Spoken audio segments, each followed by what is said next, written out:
shit's in the safe. Got me a spot out the way. Nigga just tryna be safe. Let's get to sports talk.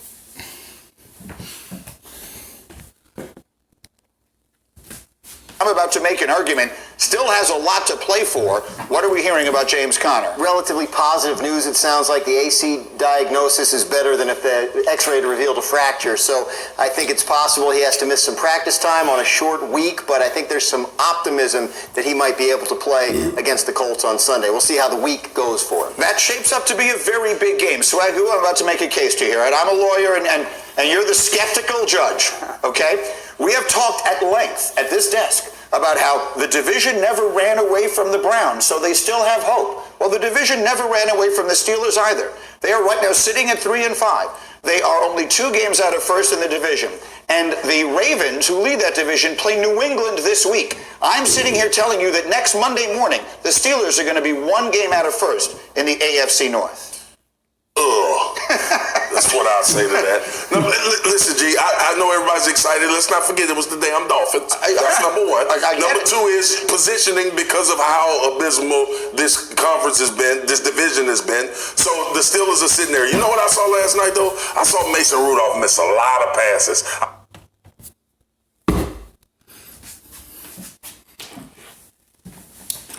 Yeah, they play the Dolphins. Like the Colts is not going to be an easy team to play.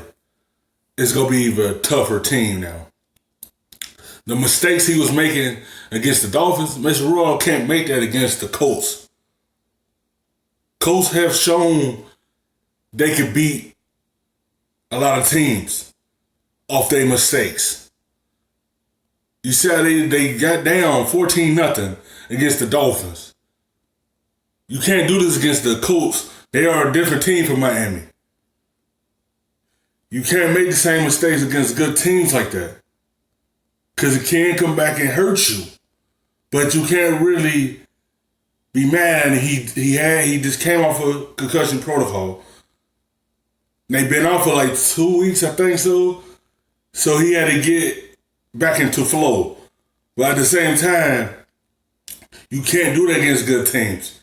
You got away with it because it's the Miami Dolphins. You can get away with that type of team. But good teams, you can't get away with that. Because you might not have a chance to come back and win a game. You almost lost to Miami. And you can get away with that because it's them. I saw him hang in the pocket, and I'm thinking to myself, if the Dolphins had any pass rusher, they'd have sacked Mason Rudolph 10 times last night. This team had a great night against a terrible team that's tanking for Chase Young as opposed to Tua. And then when you start thinking about how Pittsburgh wants to move forward, there were some bright spots. They're still trying to figure out, can Mason Rudolph be a legit quarterback? Can they do all this? But hell no, G. Come on, man. Again, I'm not making an argument they're good. I'm making an argument the division might be bad, and I misspoke. They're not 3-5. They're 3-4. It's not as bad even as that. Remember, like, we talked about the Dolphins, and I was like, oh, man, coaches don't tank, players don't, I don't know. This play, they blitzed 8 guys and did not cover anyone else. And to Mina's point, that's why she drew the tank on the field. What do you think? I never seen anything like that. I'd ask for a trade. Mink already did. They all do. That's why players want to get out of there. Why would you blitz 8 guys? That means you only got 1 safety by themselves. That was an easy touchdown for them. They is really tanking for real to go into the draft. They keep saying they not, man, y'all, yes y'all are. Like, that was one of the weirdest plays I ever seen. You blitz 8 guys and leave 1 free safety by itself. I'm surprised other players ain't say, can I get a trade from this team? They don't know what they doing right now. They don't know what they're doing with the quarterback situation. They trying to go get a quarterback in the draft.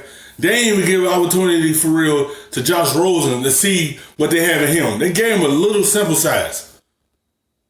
So you go get another quarterback in the draft that's going to be a rookie that he going to hope develop.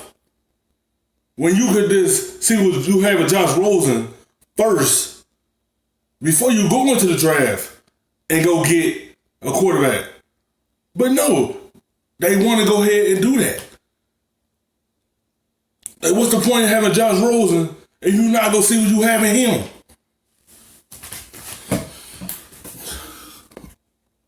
I would ask for a trade. If I'm a player, if I'm Xavier Howard and I'm looking at us call this defense right here, I'm like, okay, I see what this is for real. And that was like 3rd and 20. And listen, this is what everybody was thinking last night. I put the same tweet up. I was like, Miami really tanking. Like, visually, that was a tank. I need to keep it here, Nick, and I'm sorry, and Nick is not sitting here, but for all of you at home, I'm talking to someone who's not in the conversation, but I need another minute here, because, let's make it clear, we talk all the time about how organizations tank, but players and coaches don't.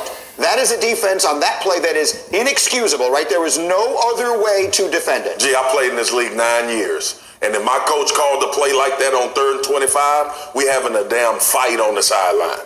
All right, I don't believe in that anymore because, look, the Dolphins players know all the talk that's been surrounding the Miami Dolphins as far as what they're trying to do for the future. That's a give me play. That's almost like let them score so we can get the ball back and score.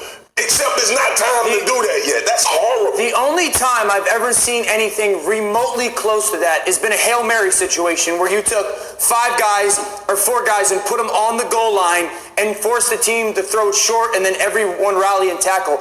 I've never seen... This is the opposite of that. Yeah, and this was a big moment. So, the game was still in play here right before the half, obviously. I've never seen anything that structurally unsound on purpose. There's no way you should be in that.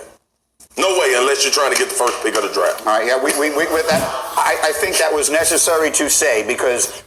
Like, they go in the draft to get Chase Young on the defensive side. You need to see who's going to be your QB to run that team. Give Josh Rosen a chance and see if he going to be the guy for you next year. If you're going after Chase Young for your defense, give him a chance to be your quarterback for next season. Because this year we know y'all tanking to get the first pick in the draft.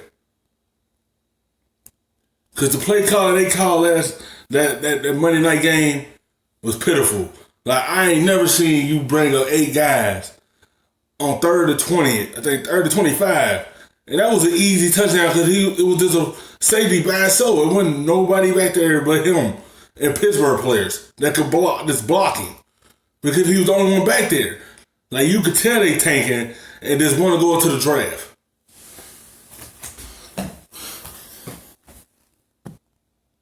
This is something that I think people have to be taking into account when they're looking at what they're seeing out there on the field. I think that was a point that was worth making.